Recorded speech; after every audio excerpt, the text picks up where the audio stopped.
Uganda, we, as young people growing up, from primary school, now have passed and gone on to high school, we went through dictatorship in the 70s.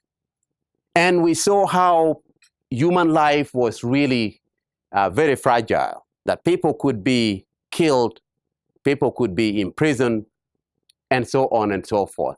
And one of for me then, that I felt very strongly that if there was anything that I was prepared to die for, is to make sure that everybody is treated equally.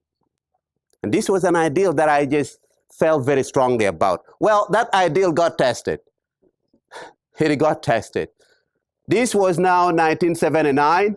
Idi Amin was in flight.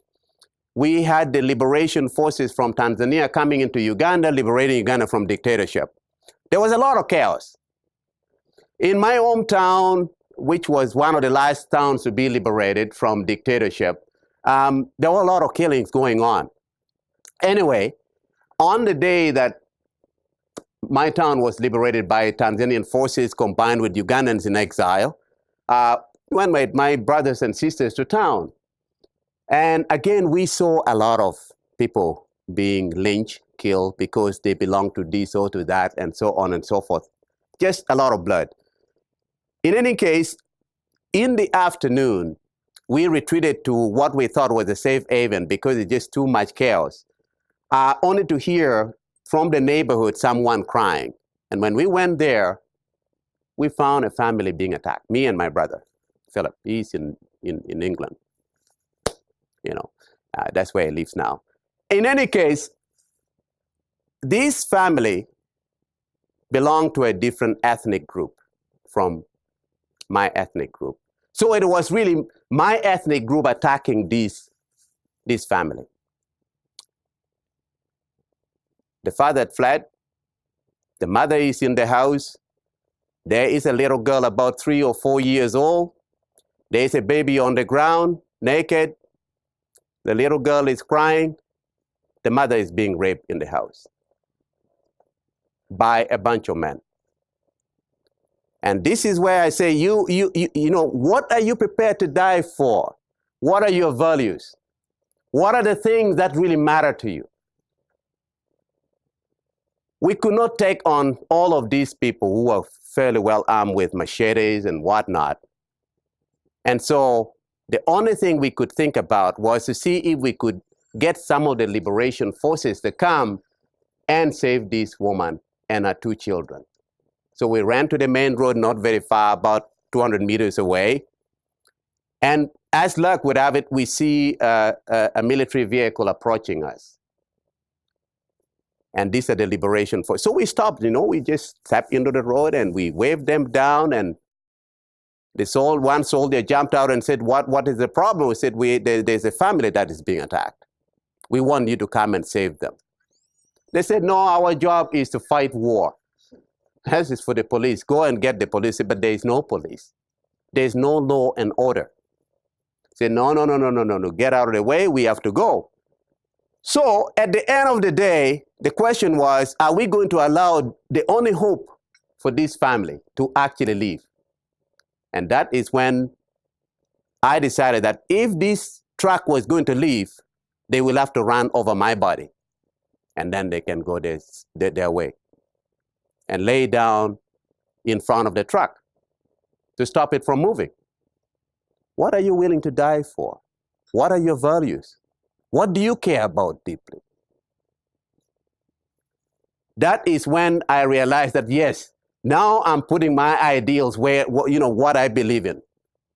And when they saw that we were determined, and my brother also came and laid it, in front of the truck, then they sent 2 soldiers to come and see what was going on. And with their help, we were able to rescue this lady and her 2 children.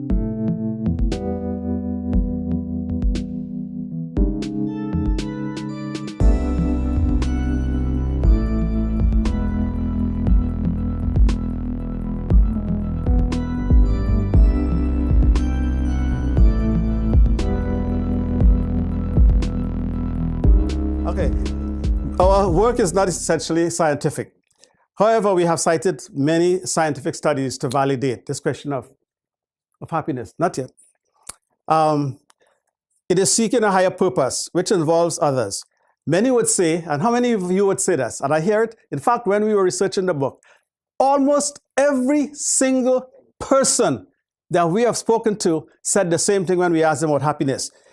And what they would say is, only you can make yourself happy. Well, we have discovered that happiness exists both in the spiritual and the natural.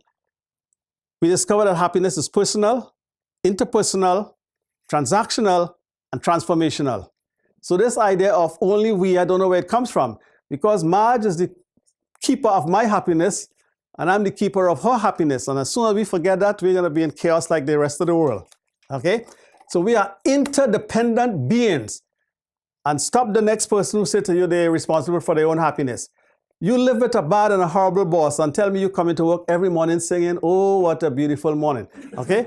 Or you live with your parents or you can't get along with, or a husband who's a tyrant, and you tell me that every night you are responsible for your own happiness. Where did that come from?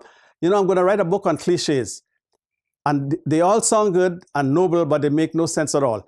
You can achieve anything you put your mind to. Absolute silliness. Okay? You can achieve that which you are most capable of, and that's what's called genius. When you develop that to its optimum, now we have a genius. I walked into a presentation at UFT, and I walked in and I said, good evening or good morning. My name is Errol Gibbs. I am an intellectual genius. And everybody said, the boy finally gone through. No. The only reason you couldn't say that because, number one, you don't realize you have a genius seed in you. Number two, you're not in pursuit of that genius. And number three, you probably stumbled over your genius coming into the conference without even recognizing it.